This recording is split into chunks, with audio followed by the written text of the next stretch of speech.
संश्लेषण की प्रकृति के आधार पर बहुलक का वर्गीकरण। तो यहां पर हम बहुलक के वर्गीकरण के अंतर्गत में 3 तरह का वर्गीकरण समझा चुके हैं। पहला, पुनरावृत्त इकाइयों के आधार पर, जिसमें आप सहबहुलक समबहुलक पढ़े। उसके बाद पढ़े उत्पत्ति के आधार पर प्राकृतिक बहुलक, संश्लेषित और संश्लेषित। उसके बाद आपने पढ़ा संरचना के आधार पर, और अब आज पढ़ने जा रहे हैं संश्लेषण के आधार पर। तो हम बात कर रहे हैं संश्लेषण के आधार पर योगात्मक बहुलक और संघनन बहुलक, जो आज के बाद हमेशा याद रहेगा, क्योंकि हम जो बात करने जा रहे हैं, जो भी बताने जा रहे हैं, समझाने जा रहे हैं, दिखाकर समझा रहे हैं, और परिभाषा उसमें दिखेगा उस एग्जाम्पल में। जैसे आप सभी स्टूडेंट इतना नॉलेज रख चुके हैं कि इथिलीन का N मॉलिक्यूल जुड़कर पॉलीथीन का निर्माण करता है। ये पाई बॉन्ड टूटेगा, 2 सिग्मा बॉन्ड आएगा। अब आप ही बताइए, जब एक पाई बॉन्ड टूटेगा, 2 सिग्मा बॉन्ड आएगा और सभी CH2 इथिलीन जुड़कर पॉलीथीन बना दिया। आपसे हम एक लाइन का केवल छोटा सा सवाल करें, इसमें बाई प्रोडक्ट में कौन है? कोई नहीं। यानी हुआ क्या? सबका योग हो गया, ये सभी N अणु आपस में जुड़ गए और बना दिए पॉलीथीन। कोई भी सह उत्पाद नहीं निकला। तो जब कभी ऐसा बहुलीकरण का प्रक्रम संपन्न हो, ऐसा बहुलक बने जिसमें एकलक के सभी अणु जुड़कर बहुलक का निर्माण करते हैं, लेकिन कोई सह उत्पाद का निर्माण नहीं करते हैं। सह उत्पाद का मतलब बाई प्रोडक्ट, जिसको नहीं समझ में आया फिर से समझिए। Methane plus Cl2 arrow, methyl chloride plus HCl। तो HCl सह उत्पाद है और मिथाइल क्लोराइड मेन प्रोडक्ट है। तो यहां केवल मेन प्रोडक्ट दिखाई दे रहा है, बाई प्रोडक्ट नहीं दिखाई दे रहा है। तो जब जब ऐसा होगा कि सभी एकलक, ये क्या है? एकलक है, आपस में जुड़कर बहुलक बना दिया, लेकिन कोई बाई प्रोडक्ट नहीं बनाया, तो इसको कहेंगे कि ये योगात्मक बहुलक है, सबके योग से बना है। अब संघनात्मक बहुलक क्या है? तो देखते ही आप समझ सकते हैं। संघनात्मक बहुलक जरा ध्यान दिया जाए अच्छे से। यहां पर नायलॉन 6,6 का निर्माण हो रहा है। नायलॉन 6,6 का ये जो निर्माण आप देख रहे हैं, हेक्सामेथिलीन डाइएमीन और एडिपिक एसिड के मिलने से 2 तरह के एकलक से मिलकर हो रहा है। लेकिन जरा ध्यान तो दीजिए, बहुलक बनने के बाद एक सह उत्पाद भी निकल रहा है। तो वैसा बहुलक जिसमें एकलक के अणु जुड़कर बहुलक का तो निर्माण करते ही हैं, साथ ही साथ सह उत्पाद का भी निराकरण या निष्कासन करते हैं। और ये सह उत्पाद H2O, NH3, HCl, CO2 के अणु होते हैं, जो आप अच्छे से संघनन बहुलक में समझ चुके हैं कि वैसे बहुलक जिनका निर्माण मोनोमर्स की पुनरावृत्ति इकाइयों के योग से तथा सरल अणुओं जैसे NH3, H2O, HCl के निराकरण या निष्कासन द्वारा होता है। तो दोनों को देखते ही आज के बाद पहचानने का क्षमता आप में आ गया है। अगर एक में जुड़ जाएगा तो योगात्मक, अगर एक में जुड़ने के बाद भी कुछ निकल रहा है अलग से, तो वो संघनात्मक यानी संघनन बहुलक कहलाएगा। अब हम आज का पढ़ाई प्रारंभ करने जा रहे हैं आणविक बलों के आधार पर। कल भी समझाए थे, आज भी समझा दिए उसको, संश्लेषण के आधार पर बहुलक का वर्गीकरण। आज फिर अब इससे आगे आणविक बलों के आधार पर molecular force of attraction, force और अट्रैक्शन के आधार पर जो पॉलीमर्स होते हैं वो 4-5 टाइप के होते हैं, जो आपके सामने आ रहा है। आपके डेली लाइफ में आप पर डे उसको यूज कर रहे हैं। इलास्टोमर्स, सबसे पहला नाम इलास्टोमर्स है, यानी वैसे बहुलक जिसमें बहुलकीय श्रृंखलाएं आपस में दुर्बल वंडरवाल्स आकर्षण बल द्वारा, दुर्बल अंतराणविक बल द्वारा जुड़ी होती है। मतलब आप प्राकृतिक रबर, कहीं नेचुरल रबर जो मिलता है, कभी आपको मौका मिले तो अगर उसको जरा सा टच करिएगा, जहां से टच करिएगा, जहां से पकड़िएगा, वो आपके हाथ में आ जाएगा। कारण क्या है कि उसमें एकलक के जो अणु है वो आपस में जब जुड़ते हैं तो बहुत कमजोर दुर्बल आकर्षण बल से, दुर्बल अंतराणविक बल से जुड़ते हैं। और वो बल कौन सा होता है ओरिजिनल? तो वंडरवाल्स आकर्षण होता है, केवल आकर्षण से जुड़ा होता है। तो इसे आप टच करते हैं आपके हाथ में रहता है। लेकिन वही इसी से निर्मित आगे थोड़ा सा उसमें सल्फर मिलाकर अगर बना दे उसी रबर में, तो बन जाता है रबर बैंड, जो बाल बांधने के काम आता है या जो भी चीज। तो उसको खींचते हैं, आ जाएगा हाथ में, तो पूरा दूर तक फ्लेक्सिबल होता है। तो कहने का मतलब है कि जो प्राकृतिक रबर है, जो नेचर से प्राप्त होता है, उसमें अंतराणविक आकर्षण बल बहुत कम होता है, इसलिए उसको टच करते ही वो आपके हाथ में आ जाता है। तो वैसे बहुलक जिसमें बहुलकीय श्रृंखला आपस में दुर्बल अंतराणविक बल द्वारा जुड़ी होती है कहलाता है इलास्टोमर्स। नेचुरल रबर, बुनायन, ये सभी मतलब प्राकृतिक रबर के बिहेवियर जैसा है। अब हम बात करते हैं कि इसको हम उपयोगी बनाने जा रहे हैं, तो एक छोटा सा टॉपिक इसमें हम ऐड कर दिए। अगर आप एक अच्छा नॉलेज रखते हैं तो आप वल्कनाइजेशन के बारे में भी बताने का क्षमता रखते हैं, इलास्टोमर्स के अंतर्गत में ही आता है। कुछ नहीं, प्राकृतिक रबर में ही 3 से 5% सल्फर मिला देंगे तो उसके बहुत सारे गुणों में परिवर्तन आ जाता है, जैसे कि प्रत्यास्था या तन्यता यानी जो लचीलापन है या फ्लेक्सिबिलिटी है वो बढ़ जाती है।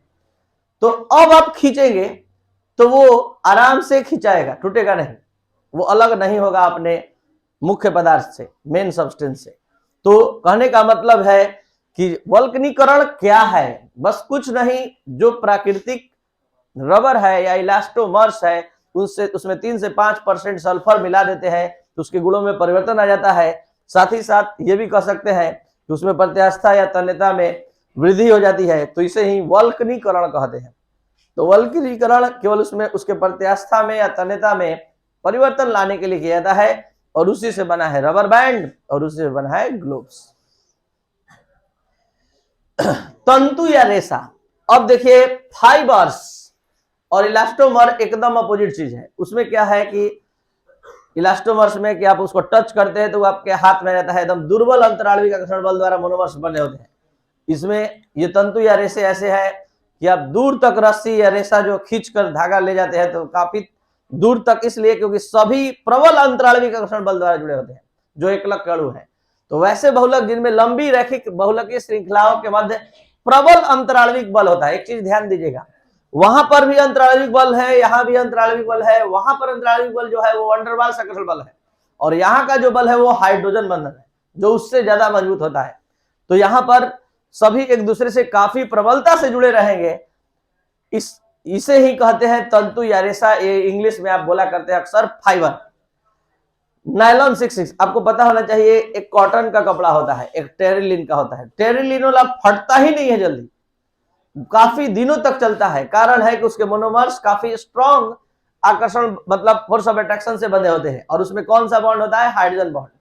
थर्मोप्लास्टिक, एक होता है थर्मोप्लास्टिक और एक होता है थर्मोसेटिंग प्लास्टिक।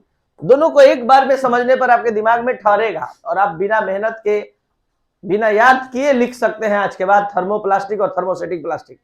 थर्मोप्लास्टिक वो प्लास्टिक है जिसको बार बार पिघलाकर अपने इच्छा अनुसार अलग अलग साँचों में ढालकर अलग अलग तरह का खिलौना या कोई भी चीज या अपना उपयोगी सामान आप बना सकते हैं। थर्मोसेटिंग प्लास्टिक क्या है? थर्मोसेटिंग, एक बार हिट करके अगर पिघलाकर कोई साँचा में ढाल दिए, अब दोबारा नहीं होगा, अब दोबारा आप उसका रीयूज नहीं कर सकते हैं, तो उसको थर्मोसेटिंग प्लास्टिक कहते हैं। तो एक होता है थर्मोप्लास्टिक, वैसे बहुलक जिन्हें गलाकर बिना किसी परिवर्तन के किसी भी रूप में परिवर्तित किया जा सकता है, थर्मोप्लास्टिक कहलाता है। और ये थर्मोप्लास्टिक का एग्जाम्पल है polystyrene, polythene, polyester, polyvinyl chloride. ये सबको बार बार आप पिघलाकर बार बार अलग अलग साँचों में ढालकर यूज कर सकते हैं। अब इसमें जिस तरह से इलास्टोमर्स में एक टर्म आया वल्कनीकरण, उसी तरह से यहां पर थर्मोप्लास्टिक में एक शब्द आया है प्लास्टिसिजर्स। आप चाहते हैं कि और ज्यादा अपने इस प्लास्टिक को फ्लेक्सिबल बनाए, श्यानता इसका बढ़ा दे, प्रत्यास्था बढ़ा दे, तो एक काम करिए, उसमें कुछ ऑर्गेनिक कंपाउंड मिला दीजिए। तो कभी कभी प्लास्टिक की कोमलता, स्थिरता और श्यानता को अधिक करने के लिए या वृद्धि करने के लिए या लाने के लिए कुछ कार्बनिक यौगिक मिलाया जाता है। तो जो बाहरी कार्बनिक यौगिक मिलाते हैं उसके प्रॉपर्टी में चेंजिंग के लिए उसी बाहरी कार्बनिक यौगिक को कहते हैं प्लास्टिसिजर्स, प्लास्टिक कर्मक।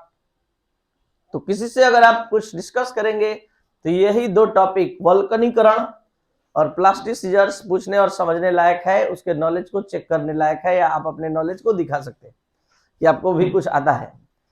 प्लास्टिक कर्मक, डाइक्रोटाइल पैथलेट और उसके बाद ग्लिसरॉल, ये है कार्बनिक यौगिक जिसको आप किसमें मिलाएंगे, थर्मोप्लास्टिक में। तो थर्मोप्लास्टिक के कौन कौन से गुण में चेंजिंग आएगा, कोमलता, स्थिरता, श्यानता।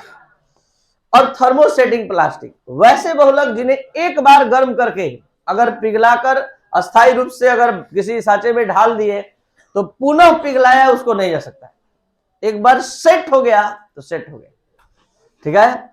तो इसको थर्मोसेटिंग प्लास्टिक या बहुलक कहते हैं। इसके बाद इसका एग्जाम्पल है Bakelite, melamine, urea formaldehyde, Edison. अब हम बात करने जा रहे हैं बहुलक के आणविक द्रव्यमान का। आज आप मैथ का क्लास अब यहां पर लेने जा रहे हैं।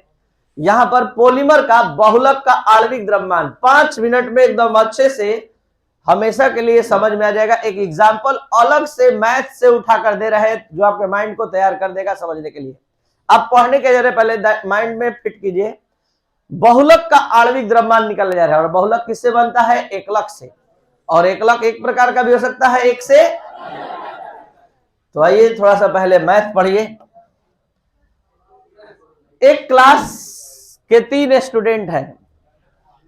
एक स्टूडेंट का उम्र है 15 साल, एक का 16 साल, एक का 18 साल। तीनों का औसत उम्र बटा में 3।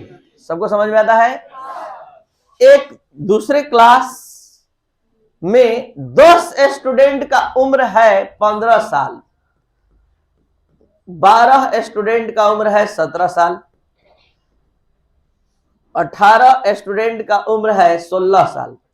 तो औसत उम्र बराबर टोटल स्टूडेंट की संख्या, टोटल स्टूडेंट की संख्या। दोनों 2 सेट का क्वेश्चन है।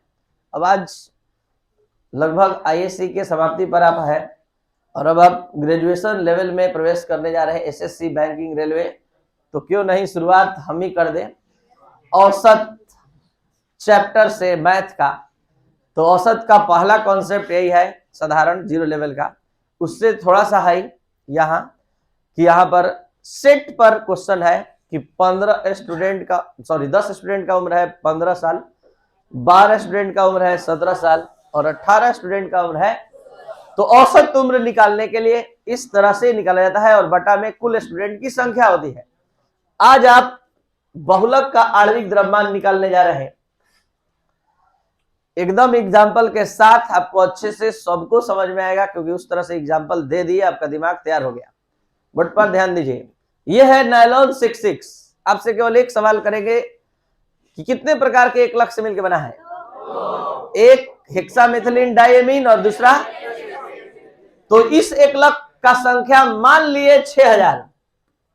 ये एकलक कितना है, और ये जो एकलक है एडीपिक एसिड, इसका संख्या 10,000 है। कितना है, 10,000 है। और इस हेक्सामेथिलीन डायमीन का अपना अणुभार, बटपर अणुभार निकाल रहे हैं आपके सामने। जिसको नहीं आता है सीख ले। जिस दिन पहला दिन आए थे उस दिन भी अणुभार सिखाए थे 11th में, और आज 12th के अंतिम में भी। 1 × 2 + 14, 12 × 6, 1 × 12। 1 × 12 क्यों हुआ समझ में रहा है, +14 + 1 × 2। ये पूरा जोड़ने पर क्या आएगा, हेक्सामेथिलीन डायमीन का अणुभार आएगा। वैसे ही एडीपिक एसिड का अणुभार निकाला जाएगा। तो अणुभार आपको निकालने आता है, जहां तक हम जानते हैं ये अणुभार है। दोनों का अपना अपना अणुभार आप निकाल सकते हैं जो जैसा रहेगा। इसका संख्या हम 6000 माने हैं, इसका संख्या 10,000। कैसे होगा, 6000 गुणा इसका अणुभार मान लेते हैं 540 सपोज दैट, या फिर इसका मान लेते हैं 980 सपोज दैट। तो 540 प्लस इसका संख्या गुणे 980 बटा में टोटल संख्या। समझ पा रहे हैं आप, तो समझ पा रहे हैं। तो आइए अपने टर्म पर अपने ढंग से, उसी ढंग से समझ के देखिए। बहुलक के आणविक द्रव्यमान का यहां पर आप अध्ययन करने जा रहे हैं, जिसका 2 तरह से होता है। एक संख्या के हिसाब से, संख्या औसत आणविक द्रव्यमान, और दूसरा भार के हिसाब से। हम मान के चल रहे हैं कि अभी हमको संख्या पता है, और एक बहुलक जो बना है 3 तरह के एकलक से बना है। पहले एकलक की संख्या, दूसरे एकलक की संख्या, तीसरे एकलक की संख्या, और सभी एकलक जो भी आए हैं उसका अपना अपना अणु भार m1, m2, m3। क्या ये आपको समझ में आ रहा है? n1 किसके जगह पर है? जो अभी लिए थे 6000, उसके जगह पर n1 है, और m1 के जगह 540 प्लस 10,000 गुणे 980, यानी जो अभी लेके चले थे।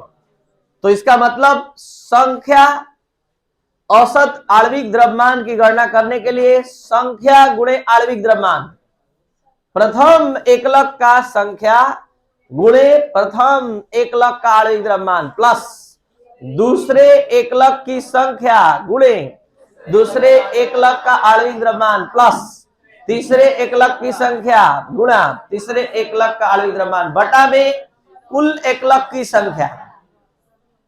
अब इसी चीज को फिर से दोबारा पढ़ा रहे हैं, लेकिन इस बार हमको संख्या का जानकारी नहीं है। इस बार ये पता है कि ये हम लिए हैं 600 ग्राम, ये लिए हैं 900 ग्राम, तो 600 ग्राम और इसका 900 ग्राम। अब भार पता है, संख्या नहीं पता है कि इसका कितना अणु है। तो 600 ग्राम यहां पर इसका हो गया m1, और जो उसका अणु भार जैसे निकाल के देखा है m1, कैपिटल m1। तो 600 ग्राम के जगह कौन m1 है? छोटा m1, स्मॉल m1। और जो अणु भार है उसके जगह पर ये प्रथम एकलक का दिया गया भार है, ये प्रथम एकलक का अणु भार है। ये द्वितीय एकलक का दिया गया भार है 900, और ये दूसरे एकलक का अणु भार है। अब यहां पर हम भार के हिसाब से औसत आणविक द्रव्यमान निकालने जा रहे हैं। तो प्रथम एकलक का दिया गया भार गुणे इसका आणविक भार प्लस द्वितीय एकलक का दिया गया भार गुणे इसका आणविक भार, प्लस कर करके जोड़ेंगे बटा में सबका भार। तो ये जो निकलेगा ये भार औसत आणविक द्रव्यमान कहलाएगा। आया समझ में? जब